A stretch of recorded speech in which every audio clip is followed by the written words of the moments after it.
midaa waxaa weydiiyey reer galmudug iyo maraykan waa isdagaalsiina goorma heshiinaya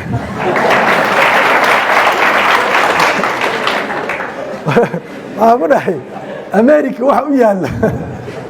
america waxa adduunka u yaalla inta saldhig military ay leedahay loolanka China iyo Japan kala dhaxeeya China iyo hadda Europe ishaya iyo adduunka waxa u yaalla America inay maamusho waa wadanka dawlad kasta waxa ka dhaca reportkeeda miiskeeda la geeyo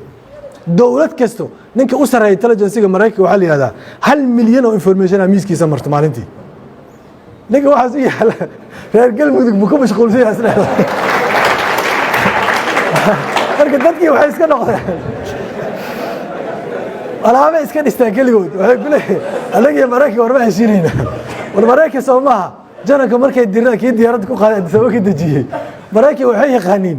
maslaxada meesha ay galeeyeen fiirsadaan reer hebel iyo qabiil hebel ay saayaan dawooyinka bala